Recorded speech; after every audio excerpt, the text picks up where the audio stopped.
ముక్కు పుడుక మాయమైపోతే కష్టపడి తీసుకునొచ్చింది. అందుకు మీరు నా కూతురికి చెడు అని పేరు పెడుతున్నారా? పల్లెటూరులో మీకు మంచి జరిగితే నా కూతురు ఎదురు వల్లనే జరుగుతుంది. ఆ విషయం గుర్తుంచుకోండి. అనేసింది, అప్పుడే అనేసింది. క్రెడిట్ మొత్తం అక్షయ్ అకౌంట్లో వేసేసింది. ఇక అత్తయ్య గొప్పతనం ఏమీ లేనట్టే. నీ కూతురు నీకు గొప్పగానే ఉంటుంది, నీ దృష్టిలో దేవతలానే ఉంటుంది. అత్తయ్య అలా అనుకోవడం లేదు. ఏదో విషయంలో అమ్మకి నీ కూతురు అంటే అసలు నచ్చడం లేదు. అందుకే ఇంకెప్పుడు ఎదురు రావద్దని చెప్పు. నీ కూతురిని కాపాడేందుకు కూడా నా కూతురే. ఆ విషయం మర్చిపోకు బావా.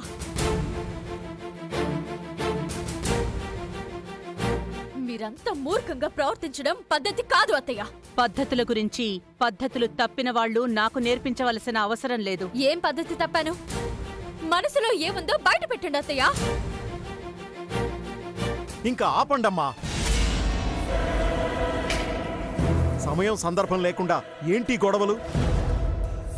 ముఖ్యమైన పని మీద బయలుదేరాం, నట్టింట్లో నిలబెట్టి మాట్లాడిస్తున్నారు. ఇదేం బాగాలేదమ్మా. ముందు మేం బయలుదేరాలి. పేద అనవసరంగా అక్షయ్ని ఆడిపోసుకోవాల్సిన అవసరం లేదు.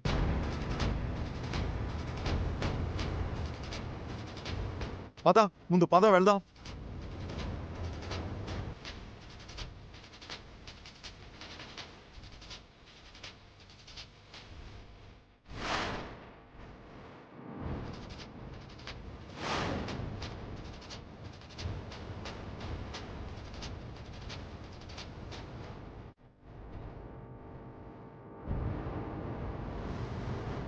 నా కూతుర్ని అన్యాయంగా మాటలనే వారు బాగుపడరు.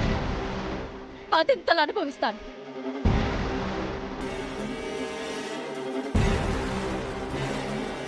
రామా,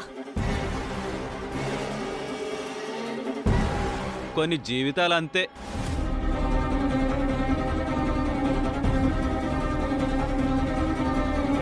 పెద్ద ఆవిడ బయలుదేరిందని వికాస్ గాడికి మెసేజ్ పెట్టాలి.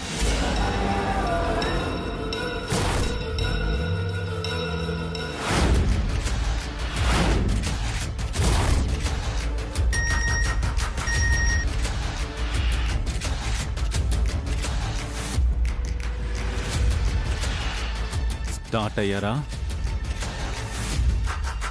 ఓకే నిహారిక, వేటకి బయలుదేరతాను.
హలో పరంధామయ్య గారు, మేం బయలుదేరాం. ఆయన నేను మాత్రమే వస్తున్నాం. మీరు పూజ ఏర్పాట్లు, ప్రసాదం తయారీ ఏర్పాట్లు చేసుకోండి, సరేనా? ఉంటాను. ఈ ప్రయాణంలోనూ అక్కడ జరగబోయే పూజలోనూ ఎలాంటి ఆటంకం రాకుండా ఉంటే అన్నీ మనం అనుకున్నట్టే జరుగుతాయి వేద. మన వల్ల రైతుల ఆత్మహత్యలు జరుగుతున్నాయన్న ఆగ్రహం అమ్మవారికి మన మీద ఉన్నట్టుంది. అందుకే కుటుంబం అల్లకల్లోలమైపోయింది. ఈ పూజ అయిన తర్వాత అయినా ఇవన్నీ చక్కబడతాయేమో చూడాలి. పూజలో ఎన్ని ఒడిదుడుకులు ఎదురైనా నేను భరించగలను. నా బాధంతా అవని చేస్తున్న మోసం గురించేనండి.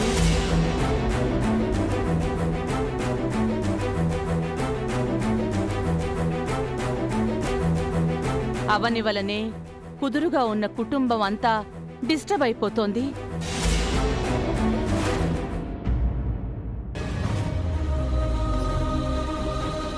మంచి కార్యం కోసం బయలుదేరాం. దరిద్రంలా ఎదురొచ్చింది. అత్తయ్య రోజు రోజుకి ఎందుకు ఇలా తయారవుతుంది? అత్తయ్యకి నా మీద అక్షయ మీద ఎందుకు అంతలా ద్వేషం పెరిగిపోయింది?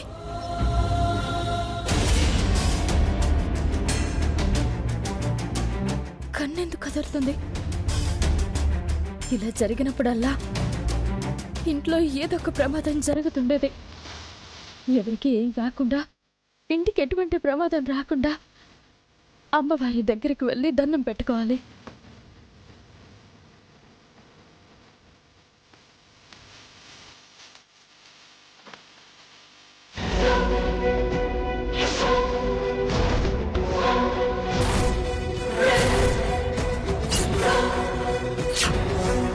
వసంత, ఏంటమ్మా?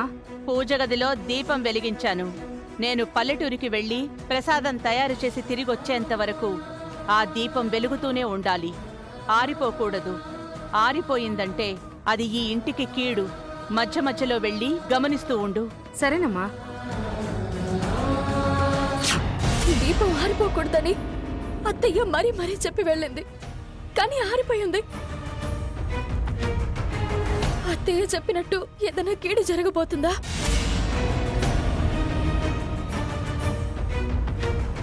సార్, ఇది మనకి ఓఆర్ఆర్కి 2 కిలోమీటర్ల దూరంలో ఉంది. అలాగే దీని పక్కన 2 గవర్నమెంట్ ప్రాజెక్టులు వస్తున్నాయి. 6 నెలల్లో మంచి డెవలప్మెంట్ కనిపిస్తుంది సార్. ప్రస్తుతం రియల్ ఎస్టేట్ డల్గా ఉంది కాబట్టి ప్రైస్ కూడా తక్కువ ఉంది. మార్కెట్ రైజ్ అయిందంటే మాత్రం ఇప్పుడున్న రేట్లలో దొరకడం చాలా కష్టం అవుతుంది.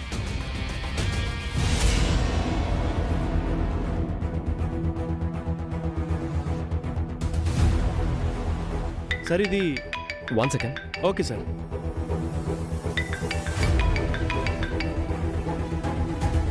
చెప్పవని. బావా, అత్తయ్య వాళ్ళు ఊరికి బయలుదేరారు. నాకు కన్ను అదిరింది. అక్కడ దీపం ఆరింది. అవని, ఎందుకంత కంగారు? ఏం జరిగిందో మెల్లగా వివరంగా చెప్పు. నాకు కన్ను అదిరిందని అమ్మవారికి మొక్కుకుందామని పూజ గదిలోకి వెళ్ళాను. అక్కడ దీపం ఆరిపోయింది.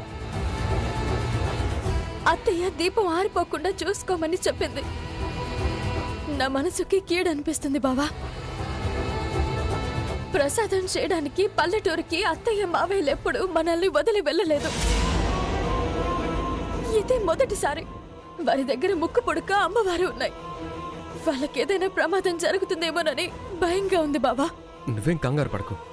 అమ్మా నాన్నలు ఎంత దూరం రీచ్ అయ్యారో ఫోన్ చేసి కనుక్కుంటాను.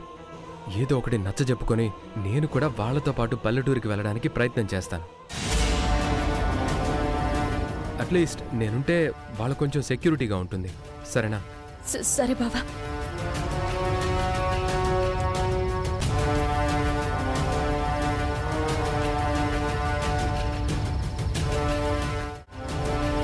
అర్జెంట్ కాల్ వచ్చింది. మనం మళ్ళీ కలుద్దాం. ఏమనుకోకండి. It's okay sir. Very sorry. Okay sir, no problem.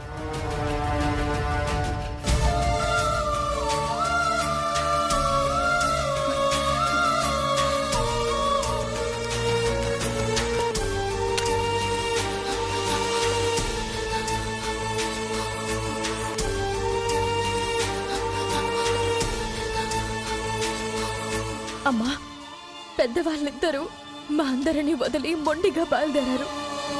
వారికి ఎటువంటి ఆపద రాకుండా కాపాడు తల్లి.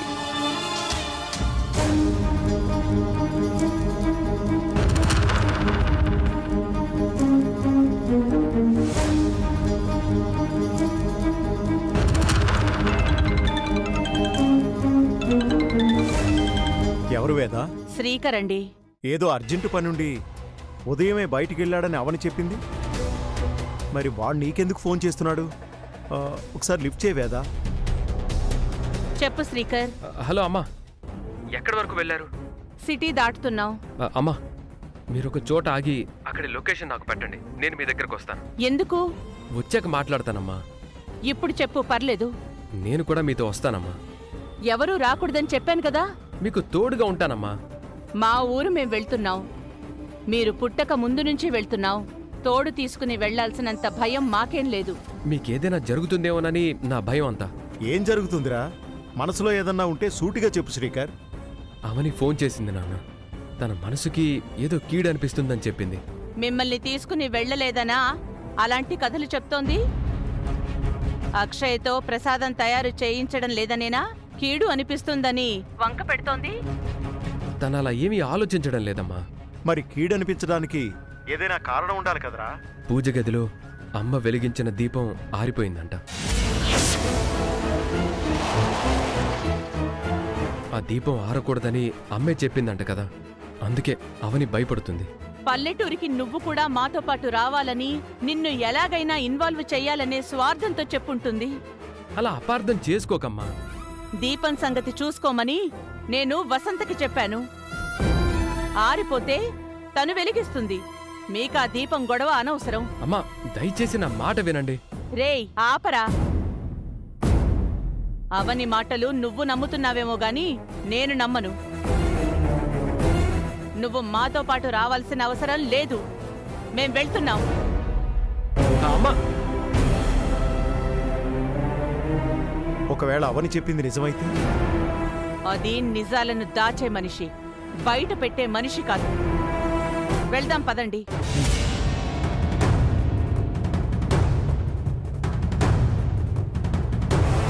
అమ్మ వాళ్ళు వద్దన్నా సరే నేను ఫాలో కావాల్సిందే.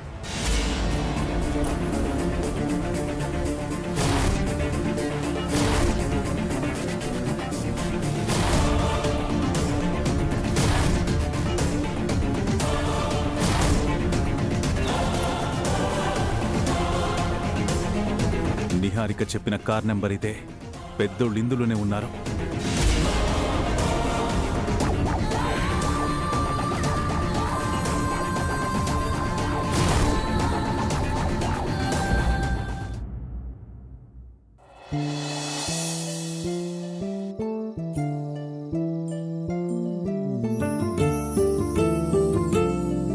నువ్వెప్పటికీ నా గుండెల్లో దేవతలా ఉండిపోతావని.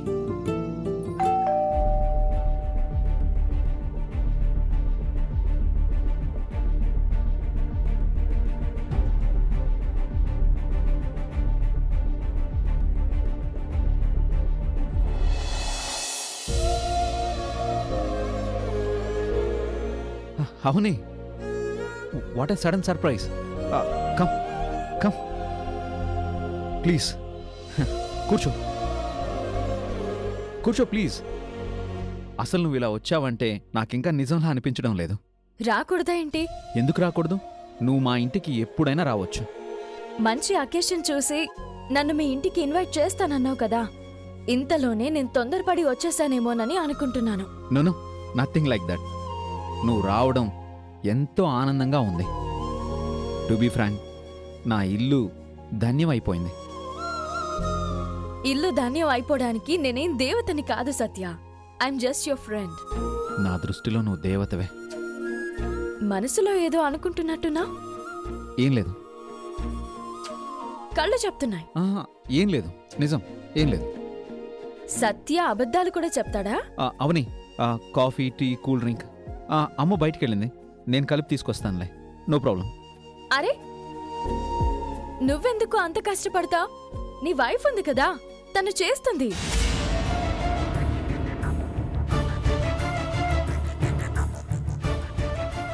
నీ వైఫ్ ని పరిచయం చేసుకుందామని వచ్చాను. బయటికి రమ్మని చెప్పు. అవును, తన పేరేంటి? తన పేరు ఏంటి సార్, బిజీలో పడి ఆమె పేరు కూడా మర్చిపోయారా ఏంటి? అంటే తను పుట్టింటికి వెళ్ళింది అవని. అవునా? ఏది ఒకసారి మాట్లాడించు. అది ఊరెళ్తే నాతోనే సరిగ్గా మాట్లాడదు, పుట్టింటి వాళ్ళతో మాటల్లో పడిపోతుంది. అందుకే నేను తన్ని డిస్టర్బ్ చేయను, కానీ తను నిద్రపోయే ముందు నాకు కాల్ చేస్తుంది. కోర్టులో నువ్వు కేసుల్ని వాదించేటప్పుడు నిందితులు క్రైమ్ నుంచి తప్పించుకోవడానికి ఒకదాని తర్వాత ఒకటి అబద్ధాలు చెప్తూనే ఉంటారు కదా సత్య. యా యా అయినా సడన్గా కోర్టు టాపిక్ ఎందుకు వచ్చింది? నువ్వు కూడా ఒక అబద్ధంతో మొదలుపెట్టి ఒకదాని వెనక మరొకటి పేర్చుతూనే ఉన్నావు. నిజం అనేది కొందరికి ఓ భయం. ఆ భయం నుంచి తప్పించుకోవాలంటే బోలెడన్ని అబద్ధాలు చెప్పాలి.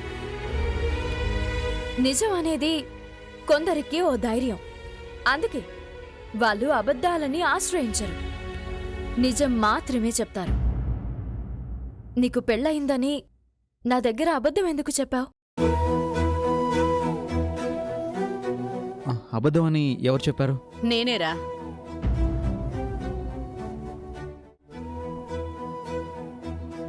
ఎందుకు చెప్పావని గొడవ పడకు. నేను పూజారి గారితో మాట్లాడుతుంటే అవని వినేసింది. గుడిలో దేవుడు ముందు అవని నిలదీసేసరికి నిజాలన్నీ చెప్పాల్సొచ్చింది. సారీరా. మంచి పని చేశారు. సారీ ఎందుకు చెప్తున్నారు? ఈ విషయాలు నీ దగ్గర ఎప్పుడూ చెప్పొద్దని నా దగ్గర మాట తీసుకున్నాడమ్మా. మాట తప్పాను కదమ్మా, అందుకే సారీ చెప్తున్నాను. ఇది చిన్న విషయం కాదు. నా దగ్గర అబద్ధం చెప్పినంత మాత్రాన బయటపడకుండా ఉంటాయా చెప్పు? కాలేజీలో నిన్ను ఇష్టపడడం, ఆ ఇష్టం ప్రేమగా మారడం, ఆ ప్రేమను నేను పెళ్లి వరకు తీసుకెళ్ళాలి అనుకోవడం,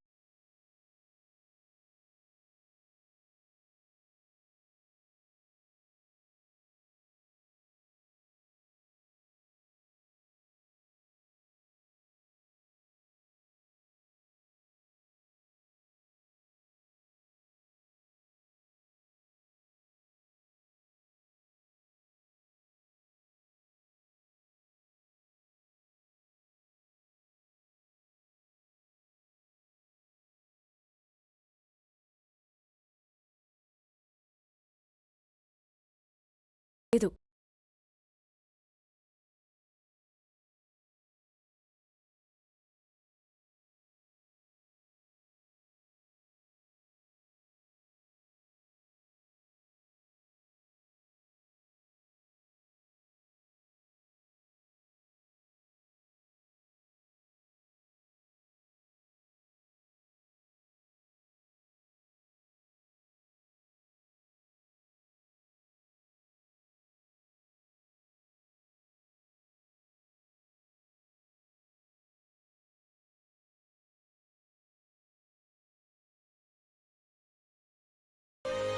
అందుకో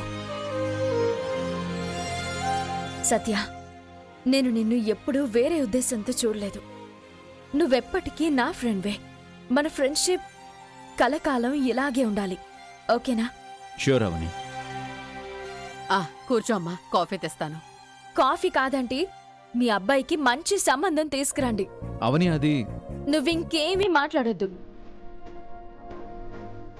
భార్య స్థానంలో మరో అమ్మాయిని ఊహించుకోలేను అని అనద్దు.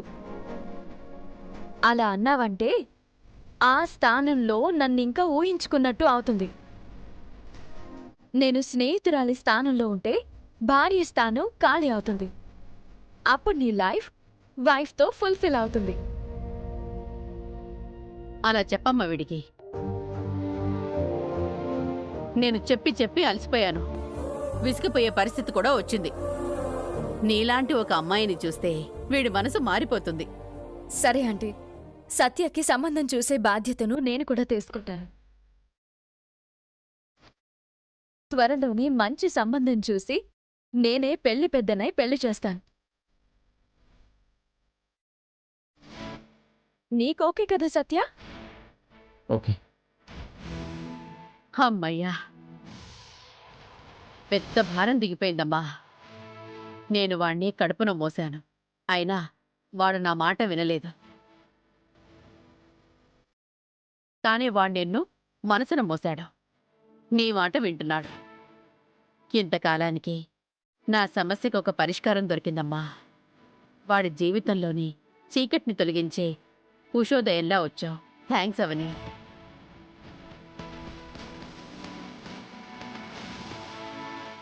ఆ, నాకు కొంచెం పని ఉంది, నేను ఇక సరే బయలుదేరుతాను. పద, నేను డ్రాప్ చేస్తాను. పర్లేదు సత్య, పద అవని, కమ్. వెళ్ళొస్తాను. మంచిదమ్మా.